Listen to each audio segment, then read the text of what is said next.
아주 재밌는 내용인데요. 브랜드가 사람을 구원한다 라는 개념의 이야기입니다. 우리가 브랜드나 커뮤니티를 통해 자기 정체성을 찾기도 하고 친구를 찾기도 하고 소비주의를 경험하게 되는데, 제가 인터뷰한 경우들도 BTS 팬덤을 통해서 자기 정체성을 찾고 자기 인생이 바뀌었다는 경우들이 정말 많았어요. 우리가 어떤 브랜드를 좋아한다는 것, 어떤 팬덤이 된다는 것, 특정한 브랜드나 셀럽을 중심으로 집단에 참여하면서 소속감도 느끼게 되고 자기 정체성도 부여해주고 또 자기 효능감도 느끼게 되고, 이렇게 내 삶을 바꿔나갈 수 있구나, 이 팬들과 함께 이렇게 변화를 만들어내고 있구나 라는 것들도 경험해 나가면서 세상에 대해서 더 희망적인 관점을 가지게 되는 등 사례들을 많이 보게 됩니다. 브랜드를 과함을 통해 가지고 개인의 정체성이 어떻게 바뀌는지, 또 소속감, 효능감 등 자기 인식들이 어떻게 바꿔 나가는지를 보려고 하는데요. 인간이 살아가면서 필요로 하는 게 나는 누구인가 하는 정체성, 나는 어디에 속해 있는가, 내 친구들, 내 가족들, 나와 함께 뜻을 같이 하는 사람들은 어디 있는가 하는 소속감이라고 볼 수 있는데,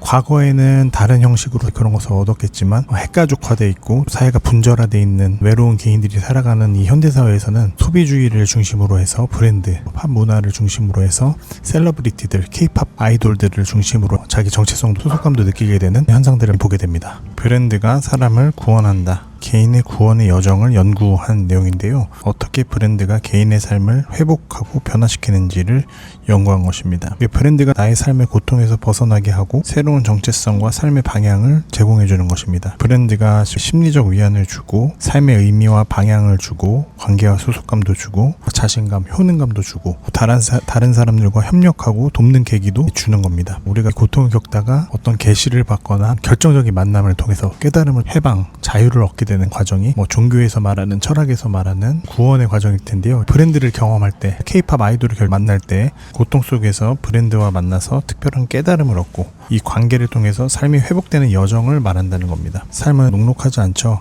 모두가 고통을 느끼고 있습니다. 삶이 무너지는 고통의 경험 누구나 했을 텐데요. 소외받고 받아들이지 못하게 되는 고립감, 나는 쓸모없는 존재라는 느낌 느끼게 되고요. 이상한 사람으로 낙인 찍히고 거부를 당하기도 합니다. 인간이 살아가면서 다양한 고통을 경험하게 되는데 크게 주변화, 낙인, 분리로 경험할 수 있습니다. 주변화라는 거는 사회에서 소외되고 받아들이지 못해지는 느낌이에요. 실직하거나 쓸모없는 존재라는 느낌을 느끼게 될 때가 있죠. 낙인의 경우에는 스티그마타이제이션, 다른 사람들로부터 이상한 사람으로 거부당하는 겁니다. 국적 때문일 수도 있고요, 성 정체성 때문일 수도 있고, 따돌림의 경험 때문일 수도 있죠. 분리, 세퍼레이션은 중요한 사람과 역할, 장소로부터 단절을 경험하는 겁니다. 이혼, 가족과의 이별, 가족의 붕괴, 문화적 단절, 주변화, 낙인, 분리로 인해서 자존감을 잃게 된다는, 소외감을 느낀다는 거가 이제 핵심인 것 같아요. 그렇다면 계시, 레벨레이션, 브랜드를 만났을 때 뭔가 강력한 끌림을 느끼게 됩니다. 어떤 제품을 보거나 서비스를 경험하거나 어떤 케이팝 아이돌을 만났을 때 끌려요. 그것이 강렬한 신체적 감각을 줍니다. 음악을 들었는데 가슴이 뛰고 눈물을 난다든지, 더 나아가서 도덕적 각성을 줍니다. 브랜드의 경험을 통해서, 아이돌과의 만남을 통해서, BTS와의 만남을 통해서 삶에 있어서 무엇이 중요한 가치인지를 깨닫게 돼요. 나는 소중한 사람이구나, 뛰어난 성과가 없더라도 나는 충분히 살만한 소중한 사람이구나, 이런 것들을 느끼게 되는 거죠. 삶의 방향을 제시받는 겁니다. 제품이 될 수도 있고 서비스가 될 수도 있고 케이팝 아이돌이 될 수도 있고, 이런 것들을 통해서 삶은 살만한 거네, 나는 소중하네, 내 삶을 소중하게 살아야 되겠구나, 나를 소중하게 여겨야 되겠구나, 그런 종류의 깨달음을 얻게 되는 거예요. 자, 마지막으로 해방, 딜리버런스인데요. 브랜드 경험을 통해서 삶이 회복되는 겁니다. 사람들과 연결될 수 있고 자기 전문성이나 능력도 늘어나고요, 다른 사람을 돕게 되는 도덕적인 행동들도 하게 됩니다. 동일한 브랜드를 좋아하는 사람들과 관계를 맺고 커뮤니티가 형성되면서 정서적 지지를 획득하게 돼요. 팬 커뮤니티에서 이제 소속감과 보호감을 느끼게 되는 거죠. 그것이 자신의 전문성과 연결될 때도 있습니다. 케이팝 아이돌과 관련된 릴스를 만든다든지 마케팅 활동들을 한다든지 자신감과 역할을 회복하게 돼요. 스스로 창작하기도 하고 교육하기도 하고 커뮤니티를 운영하기도 하면서 전문가로 인정받게 됩니다. 마지막으로 선한 행동을 하게 되는데요. 커뮤니티에 기여함으로써 의미 있는 삶을 살 수 있다, 다른 사람들에게 도와줄 수 있다라는 거죠. 초보 팬을 도와줄 수도 있고요, 자원봉사를 할 수도 있고, 지식 나눔을 할 수 있고, 나눔 활동을 하고 봉사 활동을 하고, 내 시간과 자원을 통해서 의미 있는 기여를 커뮤니티와 사회, 다른 사람들에게 하는 것을 경험하면서 정체성이 회복되고 삶의 질도 향상되게 됩니다. 도움을 받은 사람이 다른 사람을 도와주는 선순환이 일어나게 됩니다.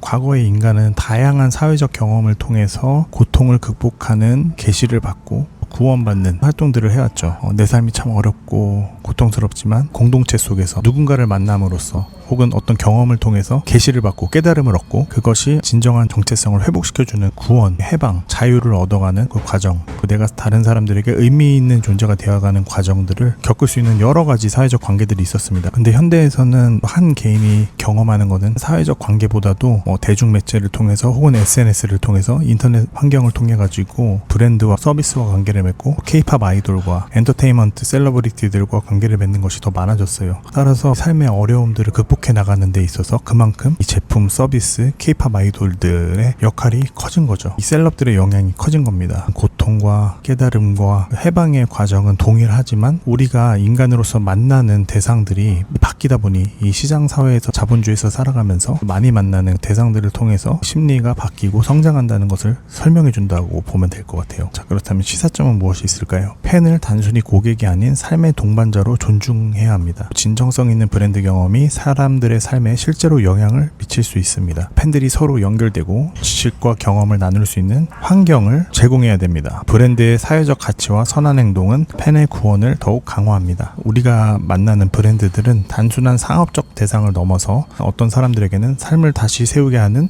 구원자가 될 수도 있다라는 점을 이해할 때 효과적이고 의미 있는 마케팅을 할 수 있을 겁니다.